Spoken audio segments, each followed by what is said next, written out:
จ้าจ้าจ้าจ้าจ้าแต่ละเพิ่นบอกว่าเจ้าบอกค่อยขอบคุณ everyday นะทุกวันน่ะครับโอ้ยมันเป็นอันพระเจ้าส่งเรามาปัวคนเนาะครับถูกต้องแล้วแม่จริงเลยโอ้ยบุษานคนนั้นเสียชีวิตหลายเลยลุงทอมครับถูกต้องครับผมขอบคุณให้ค่อยในเด้อได้นี่แหละหมอก็อยู่ข้างๆนี่แหละครับได้ยินอยู่แม่ขอบคุณคุณหมอโอ้ยค่อยฮัก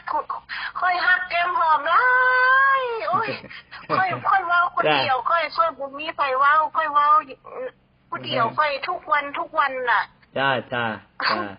โอ้ยแก้มหอมเอ้ยให้เจ้าอยู่ดีมีแฮงให้เจ้ามีความสุขความเจริญรุ่งเรืองไปตลอดมีอัน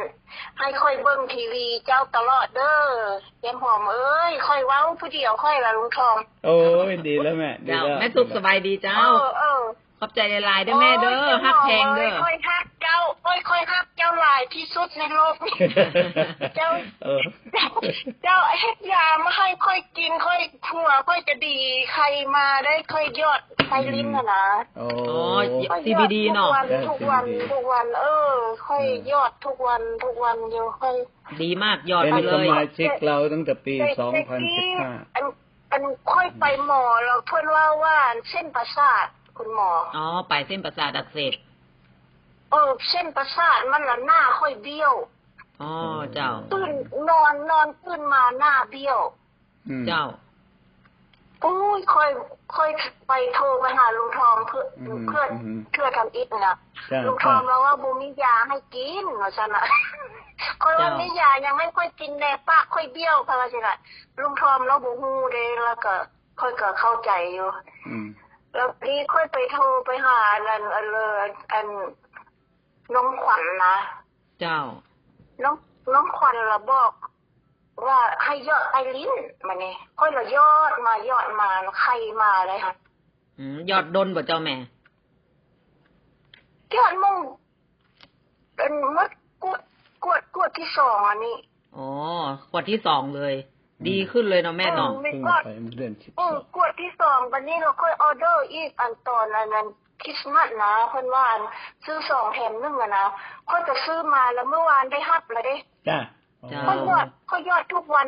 น่ะแก้มหอมโอ้ยค่อยว่าขอบคุณแก้มหอมค่อยว่าสิละน้องขวัญบอกค่อยอันเจ้าค่อยก็บ่ฮู้ค่อยก็มามื้อนั้นค่อยโทรออเดอร์หยังล่ะค่อยว่าค่อยอยากถามน้องขวัญว่ามียาหยังให้ค่อยกินค่อยเจ็บหัวนะนี่จะเจ็บหัวตลอดเว้ย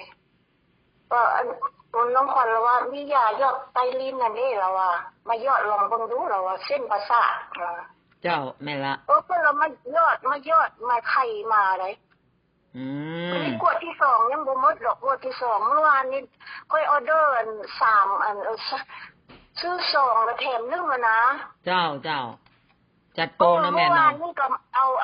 ได้รับแล้วได้กับน้ำมันเทวดาอันล้างสารพิษนะได้รับได้รับแล้วก็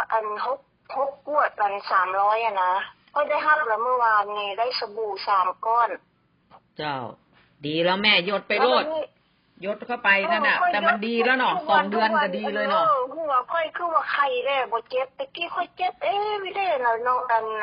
คุณหมอเจ้าค่อยว่าโอ้คุณหมอเอ้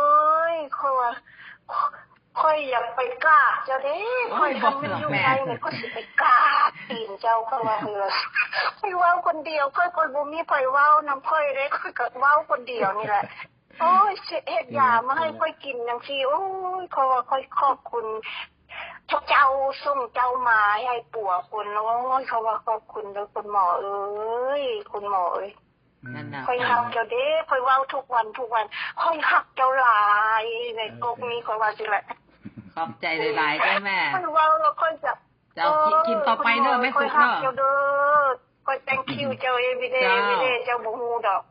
แต่ว่าค่อย thank you อยู่ในเฮือนค่อยนี่แหละโทรเข้ามาได้โทรมาเว้านำกันนี่แหละค่อยว่า thank you เด้อ thank you เด้อให้เจ้าอยู่มั่นขวัญยืนให้ปัวคนอยู่ดีมีแฮงยังว่าโอ้ยค่อย thank you เจ้าขอบใจหลายๆพระเจ้าอวยพรเด้อแม่เด้อแม่จะพึ่งวางเด้อเจ้าเดี๋ยวเว้านำลุงทองเจ้า